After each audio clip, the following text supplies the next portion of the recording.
27ನೇ ತಾರೀಕಂದು ಪಕ್ಷದ ಜನತಾ ಸಮಾವೇಶದ ಕಾರ್ಯಕ್ರಮದ ಪೂರ್ವ ಸಿದ್ಧತೆ ಪೂರ್ವ ತಯಾರಿಗಳ ಹಿನ್ನೆಲೆಯಲ್ಲಿ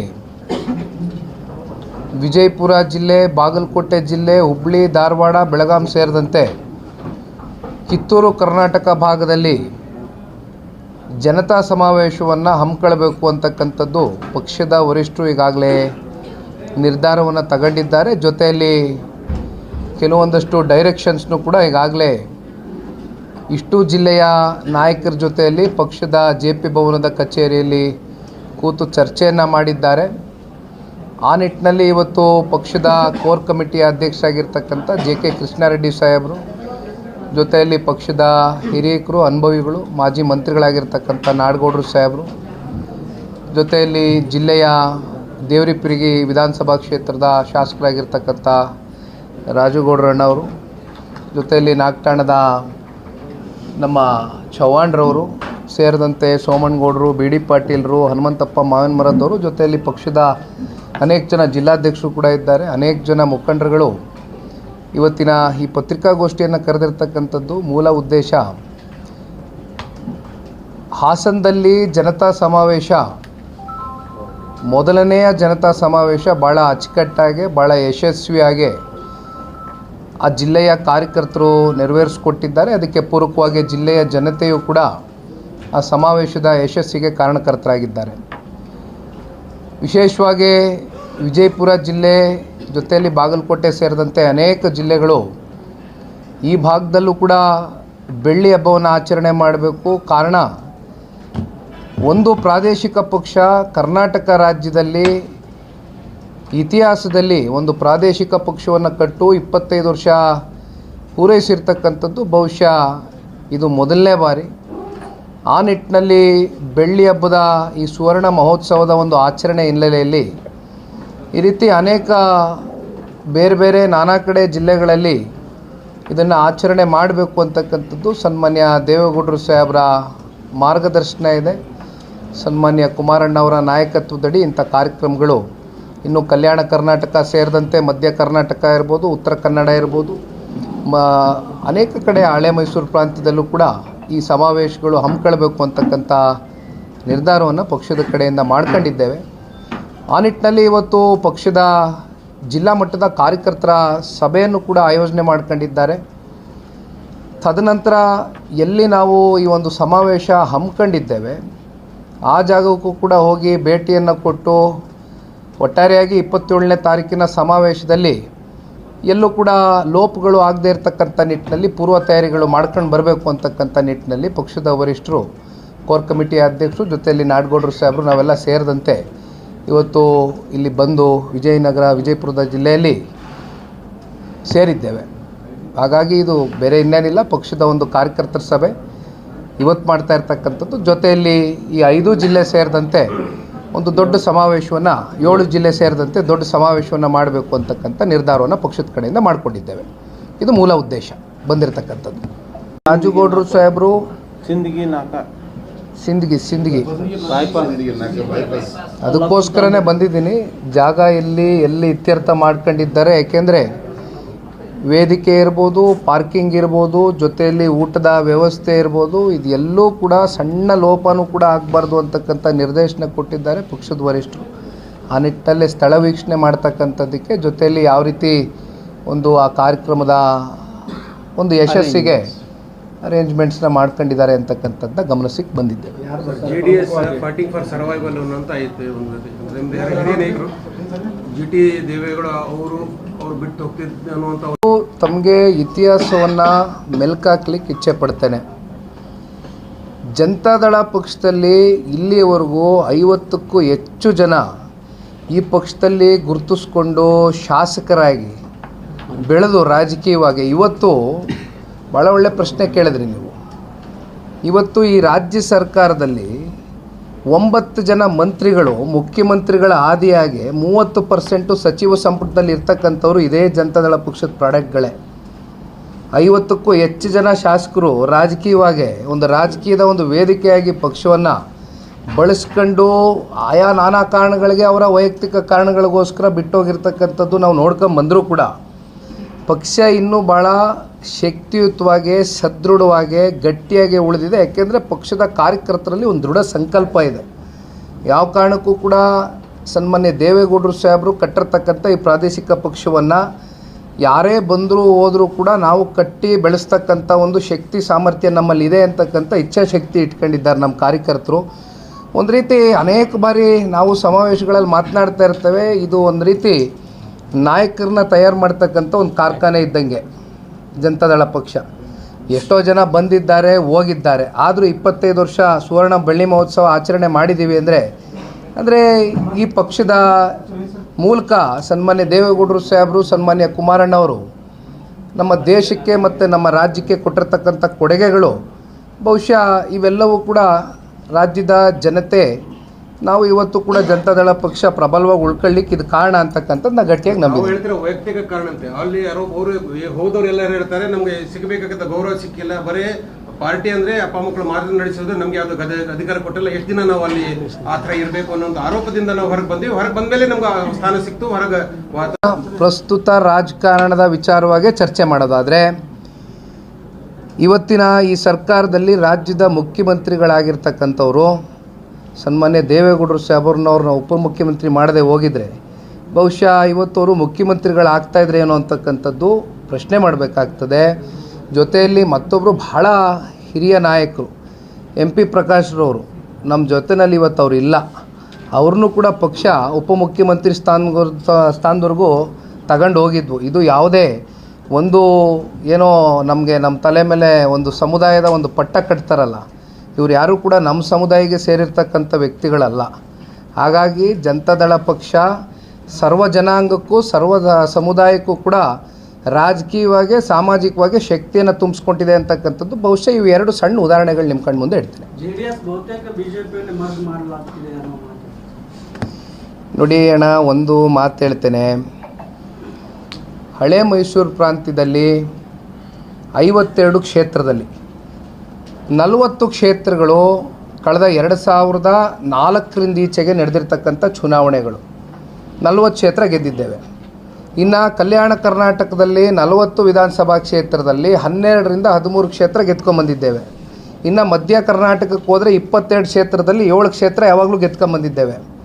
ಈ ರೀತಿ ಕಿತ್ತೂರು ಕರ್ನಾಟಕದಲ್ಲೂ ನಮ್ಮದಾದಂಥ ಶಕ್ತಿ ಇಟ್ಕೊಂಡಿದ್ದೇವೆ. ಇದು ಕೇವಲ ಹಳೆ ಮೈಸೂರು ಪ್ರಾಂತ್ಯದ ಪಾರ್ಟಿ ಅಂತಕ್ಕಂಥದ್ದು ಒಂದು ತಪ್ಪು ಕಲ್ಪನೆ ಭಾವನೆ ಏನಿದೆ, ಬಹುಶಃ ಒಂದು ಸ್ಟ್ಯಾಟಿಸ್ಟಿಕಲಿ ಹಿಸ್ಟಾರಿಕಲಿ ನಾವು ಮಾತನಾಡಿ ಮೆಲ್ಕಾಗ್ತಕ್ಕಂಥದ್ದು. ಆದರೆ ನಮ್ಮ ಕಣ್ಣು ಮುಂದೆ ಇರ್ತಕ್ಕಂಥ ಡೇಟಾ, ಇದನ್ನೇನು ನಾವು ಮುಚ್ಚುಮರೆ ಮಾಡ್ತಕ್ಕಂಥದ್ದೇನು ಬೇಡ. ಹಾಗಾಗಿ ನೋಡೋಣ, ಇಲ್ಲಿ ಪರಸ್ಪರ ಪ್ರೀತಿ, ಪರಸ್ಪರ ಗೌರವ, ಪರಸ್ಪರ ಅಭಿಮಾನದಿಂದ ಎರಡು ಪಕ್ಷ, ಅದರಲ್ಲೂ ವಿಶೇಷವಾಗಿ ಈ ದೇಶದ ಗೌರವಾನ್ವಿತ ಪ್ರಧಾನಮಂತ್ರಿಗಳು, ನಮ್ಮ ಮಾಜಿ ಪ್ರಧಾನಮಂತ್ರಿಗಳು ಸನ್ಮಾನ್ಯ ದೇವೇಗೌಡರು ಸಾಹೇಬ್ರ ಅವರ ರಾಜಕಾರಣದ ಸುದೀರ್ಘವಾದಂಥ ಜೀವನದಲ್ಲಿ ಅವ್ರು ಯಾವ ರೀತಿ ನಡ್ಕೊಂಬಂದಿದ್ದಾರೆ ಅಂತಕ್ಕಂಥದ್ದನ್ನ ಬಹುಶಃ ಇವತ್ತಿಗೂ ಕೂಡ ಅವರು ಕೊಡ್ತಕ್ಕಂಥ ಗೌರವ ನೀವು TV ಮಾಧ್ಯಮದಲ್ಲೂ ತೋರಿಸ್ತಾ ಇರ್ತೀರಿ ನಿರಂತರವಾಗಿ. ಹಾಗಾಗಿ ಜನತಾದಳ ಪಕ್ಷ ತನ್ನದಾದಂಥ ಶಕ್ತಿ ಇಟ್ಕೊಂಡಿದೆ, ತನ್ನದಾದಂಥ ವರ್ಚಸ್ ಇಟ್ಕೊಂಡಿದೆ.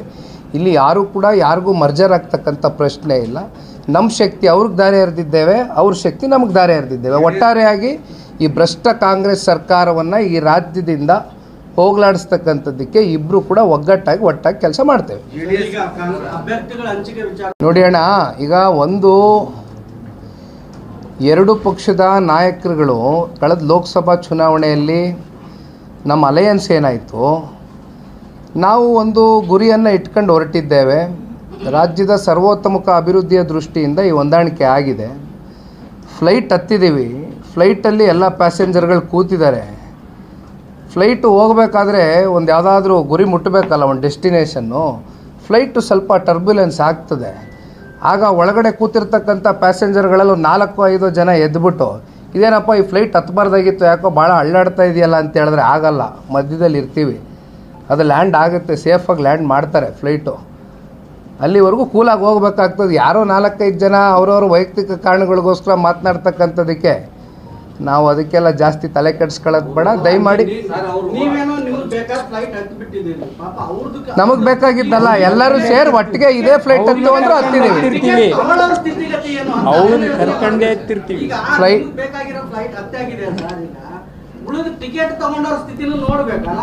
ಅಡ್ವಾನ್ಸ್ ಬುಕಿಂಗ್ ಮಾಡಿದ್ದಾರೆ. ನೋಡಿ ಅಣ್ಣ, ಇಲ್ಲಿ ಎಷ್ಟೇ ಇದನ್ನು ಚರ್ಚೆ ಮಾಡಿದ್ರು, ಮಾಧ್ಯಮದ ಮುಂದೆ ಆಗಲಿ ಅಥವಾ ಸಾರ್ವಜನಿಕವಾಗಲಿ ಇದನ್ನು ಚರ್ಚೆ ಮಾಡಿ ಇದು ಯಾವುದೇ ಕೂಡ ನಮಗೆ ಫಲ ಕೊಡ್ತಕ್ಕಂಥದ್ದು ಆಗೋದಿಲ್ಲ. ನಾವು ನೀವು ಎಷ್ಟೇ ಚರ್ಚೆ ಮಾಡ್ಬೋದು ಅಥವಾ ಇನ್ಯಾರೋ ಬಂದು ಮಾಧ್ಯಮದ ಮುಂದೆ ನಿಂತ್ಕೊಂಡು ನಾನಾ ರೀತಿ ಚರ್ಚೆಗಳು, ಅವ್ರವ್ರ ಅಭಿಪ್ರಾಯಗಳು, ವಾಕ್ ಸ್ವಾತಂತ್ರ್ಯ ಇದೆ, freedom of speech, freedom of thought, freedom of ಎಲ್ಲ ಇದೆ, ಡೆಮಾಕ್ರಸಿಲಿ ಇದ್ದೀವಿ ನಾವು, ಏನು ಬೇಕಾದ್ರೂ ಚರ್ಚೆ ಮಾಡ್ಬೋದು. ಬಟ್ ಅಂತಿಮ ಈ ಒಂದು ಅಲಯನ್ಸು ಆಗಿರ್ತಕ್ಕಂಥದ್ದು ಮೇಲ್ಮಟ್ಟದಲ್ಲಿ, ಬೇರೆ ರಾಜ್ಯಗಳಲ್ಲಿ ಆಗಿದ್ದಾವಲ್ಲ, ಮೇಲ್ಮಟ್ಟದಲ್ಲಿ ಅಲಯನ್ಸ್ ಆಗಿದೆ. ಜೊತೆಯಲ್ಲಿ ಪೂರಕವಾಗಿ ಕಾರ್ಯಕರ್ತರ ಒಂದು ಹೊಂದಾಣಿಕೆನೂ ಕೂಡ ಭಾಳ ಗಟ್ಟಿಯಾಗಿ ಆಗಿರೋದ್ರಿಂದನೇ ಲೋಕಸಭೆಯಲ್ಲಿ 19 ಜನ NDA ಸಂಸದರನ್ನ ಗೆಲ್ಲಿಸ್ಕೊಟ್ಟಿದ್ದಾರೆ. ಇದು ಕಾರ್ಯಕರ್ತರ ಶ್ರಮ ಇದೆ, ಎರಡು ಪಕ್ಷದ ಕಾರ್ಯಕರ್ತರ ಶ್ರಮ ಇದೆ. It is A natural alliance, ಇದರಲ್ಲಿ ಯಾವುದೇ ಅನುಮಾನ ಬೇಡ. ನಾನು ಗ್ರೌಂಡ್ ಲೆವೆಲಲ್ಲಿ ಮಾತನಾಡೋದಾದರೆ ಸಣ್ಣ ಪುಟ್ಟ ಇರ್ತವೆ ವೈಮನಸ್ಸುಗಳು, ಯಾಕಿರೋದಿಲ್ಲ, ಆಗ್ತಾವೆ, ಅದೆಲ್ಲ ಸರಿಪಡಿಸ್ತಾರೆ. ಕೇಂದ್ರದ ನಾಯಕರು ಯಾಕಿದ್ದಾರೆ ಮತ್ತು ನಮ್ಮ ವರಿಷ್ಠರು ಯಾಕಿದ್ದಾರೆ, ಕೂತು ಸರಿಪಡಿಸ್ತಾರೆ. ಬನ್ನಿ, ತಲೆ ಕೆಡಿಸ್ಕೊಳ್ಳೋದು ಬೇಡ. ಕೇಂದ್ರ ಸರ್ಕಾರದ ಮೊನ್ನೆ ಬಜೆಟ್ ಅಲ್ಲಿ ಕುಮಾರಸ್ವಾಮಿ ಅವ್ರಿಗೆ ಯಾಕಣ್ಣ ಚೊಂಬು ಕೊಡ್ತಾರೆ? ಈಗ ಒಂದು ಕೆಲಸ ಮಾಡೋಣ, ಇಷ್ಟೆಲ್ಲ ಕೇಂದ್ರ ಸರ್ಕಾರದ ಬಡ್ಜೆಟ್ ಮೇಲೆ ಚರ್ಚೆ ಮಾಡ್ತಕ್ಕಂಥವ್ರು ಈಗ ರಾಜ್ಯ ಸರ್ಕಾರ ಇನ್ನೇನು ಬಡ್ಜೆಟ್ ಮಂಡನೆ ಮಾಡ್ತಾರಲ್ವ ಮಾರ್ಚ್ ತಿಂಗಳಲ್ಲಿ, ಅದೇನು ಚೊಂಬು ಕೊಡ್ತಾರೋ ಅಕ್ಷಯ ಪಾತ್ರೆ ಕೊಡ್ತಾರೋ ಕೈಗೆ ನೋಡೋಣ, ಬನ್ನಿ ಅದು ನೋಡೋಣ. ನೋಡಿ ಅಣ್ಣ, ಇಲ್ಲಿ ಏನು ಸಿಕ್ಕಿದೆ ಬಿಟ್ಟಿದೆ ಅನ್ನೋದಕ್ಕಿಂತ ಹೆಚ್ಚಾಗಿ ನಾವು ಒಂದು ಫೆಡ್ರಲ್ ಸಿಸ್ಟಮಲ್ಲಿದ್ದೀವಿ. ಯಾವುದೇ ಫೈನಾನ್ಸ್ ವಿಚಾರವಾಗಿ ಯಾವ್ಯಾವ ರಾಜ್ಯಗಳಿಗೆ ಎಷ್ಟೆಷ್ಟು ಹಣ ಹಂಚಿಕೆ ಆಗಬೇಕು ಅಂತಕ್ಕಂಥ ನಿರ್ಧಾರ ಮಾಡ್ತಕ್ಕಂಥದ್ದು ಆಯಾ ರಾಜ್ಯದ ಒಂದು ಆರ್ಥಿಕ ಪರಿಸ್ಥಿತಿ ಸ್ಥಿತಿಗತಿಗಳ ಮೇಲೆ. ಆ ನಿಟ್ಟಿನಲ್ಲಿ ಕರ್ನಾಟಕ ರಾಜ್ಯಕ್ಕೆ ಇವತ್ತು ರೈಲ್ವೆ ವಿಚಾರವಾಗಿ ನಿಮಗೆ ಏನಾಗಿಲ್ಲ, ಹೈದರಾಬಾದ್ ಟು ಬೆಂಗಳೂರು ಕನೆಕ್ಟಿವಿಟಿ ಕೊಡ್ತಾ ಇದ್ದಾರೆ, ಒಳ್ಳೆ ರೈಲ್ವೆ ಕಾರಿಡಾರ್ಸ್ ಕೊಡ್ತಾ ಇದ್ದಾರೆ, ನಮಗೆ ಚೆನ್ನೈ ಟು ಬ್ಯಾಂಗ್ಳೂರು ಕನೆಕ್ಟಿವಿಟಿ ಕೊಡ್ತಾ ಇದ್ದಾರೆ. ಎಲೆಕ್ಟ್ರಿಕ್ ಬಸ್ಸಸ್ಸು ಅದು ಕುಮಾರಣ್ಣ ಅವರು ಇಲಾಖೆಯಲ್ಲಿ ಕೊಟ್ಟರು ಬಿಡಿ, ಅದು ಬೇರೆ ಪ್ರಶ್ನೆ. ಕುಮಾರಣ್ಣ ಅವ್ರ ಖಾತೆಗೆ ಯಾಕೆ ಏನು ಕೊಟ್ಟಿಲ್ಲ? ಒಳ್ಳೆ ಖಾತೆ ಆಯ್ತಲ್ಲ. ಕುಮಾರಣ್ಣ ಅವ್ರಿಗೆ ಎರಡು ಭಾಳ ಪ್ರಮುಖವಾದಂಥ ಖಾತೆಗಳು ಕೊಟ್ಟಿದ್ದಾರೆ, ಕೆಲಸ ಮಾಡ್ತಾರೆ. ನೋಡಿ, ಇಲ್ಲಿ ಒಂದು 2-3 ವಿಚಾರ ಇದೆ. ಈಗ ಭದ್ರಾವತಿ ಸ್ಟೀಲ್ ಪ್ಲ್ಯಾಂಟು ಆ ಕಾರ್ಖಾನೆ ಇವತ್ತು ಮಹಾರಾಜರು ಸ್ಥಾಪನೆ ಮಾಡಿರ್ತಕ್ಕಂಥದ್ದು, ಸ್ವಾಮಿ ವಿವೇಕಾನಂದ ಅವರ ಪಾತ್ರನೂ ಕೂಡ ಹೆಚ್ಚಾಗಿದೆ. ಅಂಥ ಒಂದು ಇತಿಹಾಸವುಳ್ಳ ಕಾರ್ಖಾನೆಗೆ ಒಂದು ಮರುಜೀವ ಕೊಡಬೇಕು ಅಂತಕ್ಕಂಥದ್ದು ಕುಮಾರಣ್ಣ ಅವರು ನಿರ್ಧಾರ ಮಾಡಿದ್ದಾರೆ. ಈಗ ಯಾವ ರೀತಿ ವೈಜಾಗ್ ಸ್ಟೀಲ್ ಪ್ಲ್ಯಾಂಟ್ಗೆ 11,340 ಕೋಟಿ ರೂಪಾಯಿಯಷ್ಟು ಹಣಕಾಸಿನ ಸಚಿವರು ನಿರ್ಮಲಾ ಸೀತಾರಾಮನ್ರವ್ರು ಕೊಟ್ಟರು, ಅದೇ ರೀತಿ ಇವತ್ತು ಕರ್ನಾಟಕ ಕೂಡ ತಗೊಂಡು ಬಂದು ಇಂಥ ಕಾರ್ಖಾನೆಗಳನ್ನ ಮತ್ತೆ ಮರುಜೀವ ಕೊಡ್ತಕ್ಕಂಥದ್ದು ಕುಮಾರಣ್ಣ ಅವರು ಈಗಾಗಲೇ ದಿಟ್ಟ ಹೆಜ್ಜೆ ಇಟ್ಟಿದ್ದಾರೆ. ಈಗ ಒಂದು ಕಡೆ ರಾಜ್ಯ ಸ್ವರ್ಗೋಗಿದೆ. ಕಾರಣ ಅದೇನೋ 1000 ದಿನದ ಒಂದು ಸಂಭ್ರಮಾಚರಣೆ, ಸರ್ಕಾರ 1000 ದಿನ ಆಯಿತು ಆಡಳಿತಕ್ಕೆ ಬಂದು ಅಂತ ಸಂಭ್ರಮಾಚರಣೆ ಮಾಡ್ತಾರೆ. 2013 ಮತ್ತು 2018 ಸೇರಿ ಈಗ ಈ 3 ವರ್ಷನೂ ಸೇರ್ಕೊಂಡ್ರೆ 7,64,000 ಕೋಟಿಯಷ್ಟು ಇವತ್ತು ನಮ್ಮ ರಾಜ್ಯ ಸಾಲದಲ್ಲಿದೆ. ಅಂದರೆ ಇಂದಿನ ರಾಜ್ಯದ ಮುಖ್ಯಮಂತ್ರಿಗಳ ಆಡಳಿತದಲ್ಲಿ ಈಗ ಪ್ರೆಸೆಂಟ್ ಕಂಡೀಷನ್ ಮಾತಾಡೋದಾದರೆ ಪ್ರತಿ ವರ್ಷವೂ ಕೂಡ 1 ಲಕ್ಷ ಕೋಟಿ ಸಾಲ ಆಗಿದೆ. ಪ್ರತಿ ವರ್ಷ 1 ಲಕ್ಷ ಕೋಟಿ ಅಂದರೆ ತಿಂಗಳಿಗೆ 8,500 ಕೋಟಿ ಆಯಿತು, ದಿವಸಕ್ಕೆ 300 ಕೋಟಿ ರೂಪಾಯಿ ಸಾಲ. ಇಂಥ ಒಂದು ಕಂಡೀಷನ್ನಲ್ಲಿ ಕೇಂದ್ರದ ನಾಯಕರ ಜೊತೆ ಹೋಗಿ ಕೂತು ಈ ರಾಜ್ಯದ ಸಮಗ್ರ ಅಭಿವೃದ್ಧಿ ದೃಷ್ಟಿಯಿಂದ ಹೋಗಿ ಕೂರ್ತಾ ಇದ್ದಾರಾ? ಪ್ರತಿನಿತ್ಯ ಕುರ್ಚಿ ಕಿತ್ತಾಟ, ಗದ್ದಲ, ಅಥವಾ ಅದೇನೋ ನಾನು 40 ಜನ ಇಟ್ಕೊಂಡಿದ್ದೀನಿ, ನನ್ನ ಶಕ್ತಿ ಪ್ರದರ್ಶನ. ಇದರಿಂದ ಏನಾಗ್ತಾ ಇದೆ, ರಾಜ್ಯ ಬಡವಾಗ್ತಾ ಇದೆ. ಇದು ಸಂಪತ್ಭರಿತವಾದಂಥ ರಾಜ್ಯ. ಟ್ಯಾಕ್ಸ್ ಪೇಯರ್ಸ್ ಮನಿ ಇವತ್ತೇನು ನಮ್ಮ ಕರ್ನಾಟಕ ರಾಜ್ಯದ ಜನತೆ ಮೇಲೆ ತೆರಿಗೆ ಮೂಲಕ ಕಟ್ಟತಕ್ಕಂಥ ಹಣ ಇವತ್ತು ಸದ್ಬಳಕೆ ಆಗಬೇಕಾಗಿದೆ. ಅದು ಹೊರತುಪಡಿಸಿ ಇವತ್ತು ಈ ರೀತಿ ಸಾಲದ ಹೊರೆ ಇವತ್ತು ನಮ್ಮ ತಲೆ ಮೇಲೆ ಆಗ್ತಾ ಇದ್ದಾರೆ ಅಷ್ಟೇ. ಈ ರಾಜ್ಯ ಸರ್ಕಾರದ ಸಂಭ್ರಮಾಚರಣೆ 1000 ದಿನ ಏನು ಮಾಡಿದ್ರು, ಬಹುಶಃ ಸಾಲ ನಮ್ಮ ತಲೆ ಮೇಲೆ ಒರೆಸಿರ್ತಕ್ಕಂಥದ್ದೇ ಅವರು ನಮಗೆ ಕೊಟ್ಟಿರ್ತಕ್ಕಂಥ ದೊಡ್ಡ ಕೊಡುಗೆ.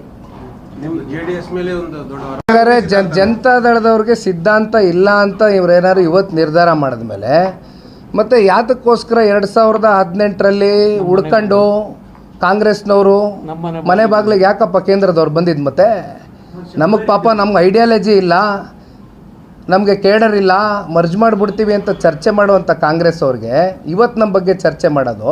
18ರಲ್ಲಿ ಯಾಕೆ ಬಂದ್ರಿ ನಮ್ಮ ಮನೆಗೆ ಮತ್ತೆ ಕಾಂಗ್ರೆಸ್ನವರು? ಸೆಕ್ಯುಲರ್ ಇತ್ತು ಅಂತ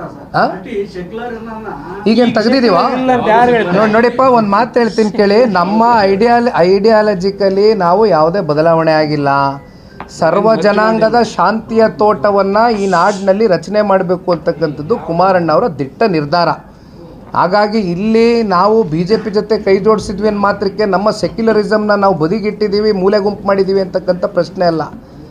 ನಾವು ಇವತ್ತಿಗೂ ಕೂಡ from heart we are very secular.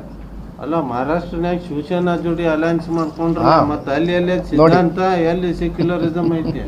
Congress ನೋಡಿ, ಒಳ್ಳೆ ಪಾಯಿಂಟ್ ನಮ್ಮ ರಾಜಣ್ಣ. ನೋಡಿ, ನಾನು ಮರ್ತು ಬಿಟ್ಟಿದ್ದೆ, ರಾಜಣ್ಣ ನಿಲ್ಲಿಸಿದ್ರು. ಕಾಂಗ್ರೆಸ್ನವ್ರು ಶಿವಸೇನಾ ಜೊತೆ ಮಾಡಿದ್ರೆ ನಾನಂತೂ ಇಷ್ಟು ಬೇಗ ಹೇಳ್ಬಿಟ್ರು 4 ಅಂತ ನಾನು ಅದನ್ನೇನು ಹೇಳಕ್ಕೆ ಹೋಗ್ತಾ ಇರಲಿಲ್ಲ. ಬಟ್ ನಮಗೆ ವಿಜಯಪುರ ಜಿಲ್ಲೆಗೂ ಸನ್ಮಾನ್ಯ ದೇವೇಗೌಡರು ಸಾಹೇಬ್ರಿಗೂ ಒಂದು ಅವಿನಾಭಾವ ಸಂಬಂಧ ಇದೆ. ಈ ಭಾಗದಲ್ಲಿ ಆಲ್ಮಟ್ಟಿಯ ಒಂದು ಅಣೆಕಟ್ಟು 519 ಅಡಿ ಎತ್ತರ ಕಟ್ತಕ್ಕಂಥದ್ದಕ್ಕೆ ಬಹುಶಃ ಅವರು ಪ್ರಧಾನಮಂತ್ರಿಗಳಾದಂಥ ಸಂದರ್ಭದಲ್ಲಿ ಒಂದು ವಿಶೇಷ ಅನುದಾನವನ್ನು ಕೊಟ್ಟು ಇಲ್ಲಿರ್ತಕ್ಕಂಥ ನಮ್ಮ ನಾರಾಯಣಪುರ ಬಲದಂಡ ನಾಲೆ, ಎಡದಂಡ ನಾಲೆ ಇವೆಲ್ಲದಕ್ಕೂ ಕೂಡ ಸಾಕಷ್ಟು ದೇವೇಗೌಡರು ಸಾಹೇಬರ ಚಿಂತನೆ, ಹೋರಾಟಗಳು ಅಂದಿನ ಕಾಲದಲ್ಲಿ ಏನು ಮಾಡಿದ್ರು. ಬಹುಶಃ ಈ ಭಾಗದಲ್ಲಿ ನಮ್ಮ ರೈತರ ಹೊಲ ಗದ್ದೆಗಳಿಗೆ, ಜಮೀನಿಗೆ ಇವತ್ತು ನೀರು ಹರಿಸ್ತಕ್ಕಂಥದ್ದಕ್ಕೆ ಬಹಳ ಮುಖ್ಯವಾದಂಥ ಪಾತ್ರ ವಹಿಸಿದ್ದಾರೆ. ಹಾಗಾಗಿ ನಮ್ಮದೊಂದು ಅವಿನಾಭಾವ ಸಂಬಂಧ ಇದೆ. ನನಗೆ 100ಕ್ಕೆ 100 ವಿಶ್ವಾಸ ಇದೆ. ವಿಜಯಪುರ ಜಿಲ್ಲೆಯಲ್ಲಿ ಭಾಳ ಶಕ್ತಿಯುತವಾಗಿ ಜನತಾದಳ ಪಕ್ಷ ಇದೆ. ಮುಂದಿನ ದಿನಗಳಲ್ಲಿ ಬಹುಶಃ 28ಕ್ಕೆ ಈ ಜಿಲ್ಲೆಯ ಜನತೆ ನಮಗೆ ಆಶೀರ್ವಾದ ಮಾಡುವ ಮೂಲಕ ಅದನ್ನು ಸಾಬೀತನ್ನು ಮಾಡ್ತಾರೆ. ನಿಖಿಲ್ ಕುಮಾರಸ್ವಾಮಿ ಮುಂದೆ ಎನಿ ಪ್ಲೇಸ್ MP ಹೋಗಿದ್ದಿಲ್ಲ, MLA ಮುಂದಿನ ತಮ್ಮದು what is your future plan? ಚುನಾವಣೆಯ ಗೆಲುವು, ಸೋಲು, ಏಳು ಬೀಳು ನಾಯಕತ್ವವನ್ನು ನಿರ್ಧಾರ ಮಾಡೋದಿಲ್ಲ. It will not define leadership. ನಾನು ಈ ಪಕ್ಷದ ಒಬ್ಬ ನಿಷ್ಠಾವಂತ ಕಾರ್ಯಕರ್ತ. ಈ ಪಕ್ಷವನ್ನು ಬುಡದಿಂದ ಕೇಡರ್ ಬೇಸ್ಡ್ ಪಾರ್ಟಿಯಾಗಿ ಆರ್ಗನೈಸೇಷನಲ್ಲಿ ಇದಕ್ಕೊಂದು ಫೌಂಡೇಶನ್ ಹಾಕಬೇಕು ಅಂತಕ್ಕಂಥ ಚಿಂತನೆ ಇಟ್ಕೊಂಡು ಈಗಾಗಲೇ 9,000 ಕಿಲೋಮೀಟ್ರು ಇಡೀ ರಾಜ್ಯ ಓಡಾಡಿದ್ದೀನಿ. 54 ವಿಧಾನಸಭಾ ಕ್ಷೇತ್ರ ಮೊದಲನೇ ಹಂತದಲ್ಲಿ ಮುಗಿಸಿದ್ದೀನಿ. ಶಿವರಾತ್ರಿ ನಿನ್ನೆ ದಿನ ಕಳೆದಿದೆ. ನಮಗೆ ಪವಿತ್ರವಾದಂಥ ಹಬ್ಬ. 18ನೇ ತಾರೀಕಿಂದ ಮೈಸೂರು ಜಿಲ್ಲೆಯಿಂದ ಮತ್ತೆ ಪ್ರವಾಸ ಕೈಗೊಳ್ತಾ ಇದ್ದೇನೆ. ಇನ್ನೂ 30 ಕ್ಷೇತ್ರ ಪ್ರವಾಸ ಮಾಡ್ತಾ ಇದ್ದೇನೆ 2ನೇ ಹಂತದಲ್ಲಿ. ಹಾಗಾಗಿ ನಾನು MP, MLA ಇದ್ಯಾವುದು ಕೂಡ ನನ್ನ ತಲೆನಲ್ಲಿಲ್ಲ. ನನಗೆ ಪಕ್ಷ ಮೊದಲು, ಆಮೇಲೆ ನಿಖಿಲ್ ಕುಮಾರಸ್ವಾಮಿ. ನಾಳೆ ಸಮಾವೇಶಕ್ಕೆ ದೇವೇಗೌಡರು ಬರ್ತಾರೆ, 27ಕ್ಕೆ ಬರ್ತಾರೆ ದೇವೇಗೌಡರು ಸಾಹೇಬರು. ಸನ್ಮಾನ್ಯ ಕುಮಾರಣ್ಣ ಅವರು ಎಲ್ಲ ನಮ್ಮ JDLP ನಾಯಕರಿಂದ ಹಿಡಿದು ಎಲ್ಲ ಶಾಸಕರು, ಮಾಜಿ ಶಾಸಕರು, ಸಂಪೂರ್ಣ ರಾಜ್ಯ ಮಟ್ಟದಿಂದ ಕೃಷ್ಣಣ್ಣ ಅವರು ಹೇಳಿದಂಗೆ ಎಲ್ಲ ನಾಯಕರುಗಳು ಬರ್ತಾರೆ. ಎಷ್ಟು ಇಲ್ಲಿ ಕಾರ್ಯಕರ್ತರು ಇಲ್ಲಿ ಕನಿಷ್ಠ ಪಕ್ಷ 1 ಲಕ್ಷಕ್ಕೂ ಹೆಚ್ಚು ಜನ ಕಾರ್ಯಕರ್ತರು ಈ ಒಂದು ಸಭೆಯನ್ನು, ಸಮಾವೇಶವನ್ನು ಯಶಸ್ಸುಗೊಳಿಸ್ತಕ್ಕಂಥ ನಿಟ್ಟಿನಲ್ಲಿ ನಾವೆಲ್ಲರೂ ಕೂಡ ಹೋರಾಟ ಮಾಡ್ತೇವೆ ಅಂತಕ್ಕಂಥದ್ದು ಈ ಸಂದರ್ಭದಲ್ಲಿ. ಅದಕ್ಕೋಸ್ಕರ ಇವತ್ತು ಜಿಲ್ಲಾ ಕಾರ್ಯಕರ್ತರ ಸಭೆ ಕರೆದಿದ್ದೀನಿ. Thank you. JDS ಶಾಸಕರೊಬ್ಬರು ಕಾಂಗ್ರೆಸ್ ಅಭ್ಯರ್ಥಿಯೊಬ್ಬರನ್ನ, ದೇವರಪುರಿ ಮತಕ್ಷೇತ್ರದ ಕಾಂಗ್ರೆಸ್ ಅಭ್ಯರ್ಥಿಯೊಬ್ಬರನ್ನ ಬಂದು ಸಪೋರ್ಟ್ ಮಾಡಿದ್ದು ವಿಡಿಯೋ ಸಾಮಾಜಿಕ ಜಾಲತಾಣದಲ್ಲಿ ವೈರಲ್ ಆಗ್ತದೆ. ಯಾವಾಗ ಬಂತಿದ್ದು ನನಗೆ ಗೊತ್ತಿಲ್ಲ. ನಾಡಗೌಡರಿಗೆ ಗೊತ್ತಿಲ್ಲ ಅಂದರೆ ವಿಡಿಯೋ ತೋರಿಸ್ಲಾದ ಯಾವುದು ಗೊತ್ತಿಲ್ಲ. ನೋಡಿ ಮಾತಾಡೋಣ, ಅದಕ್ಕೆ ನಿರ್ಭೀತ, ನಿಷ್ಪಕ್ಷಪಾತ, ವಿಶ್ವಾಸಾರ್ಹ ಸುದ್ದಿಗಳಿಗೆ ಮತ್ತೊಂದು ಹೆಸರಾಗಿರುವಂತ News18 ಕನ್ನಡ ಈಗ ಆಪ್ನಲ್ಲೂ ಲಭ್ಯವಿದೆ. ದಯವಿಟ್ಟು ಇಲ್ಲಿರುವಂತ QR ಕೋಡ್ ಸ್ಕ್ಯಾನ್ ಮಾಡಿಕೊಂಡು ಆಪ್ ಡೌನ್ಲೋಡ್ ಮಾಡೋದಕ್ಕೆ ಮರಿಬೇಡಿ. ನಿಮ್ಮ ಬೆಂಬಲ ಹೀಗೆ ಸದಾ ನಮ್ಮೊಂದಿಗಿರಲಿ. ಧನ್ಯವಾದ.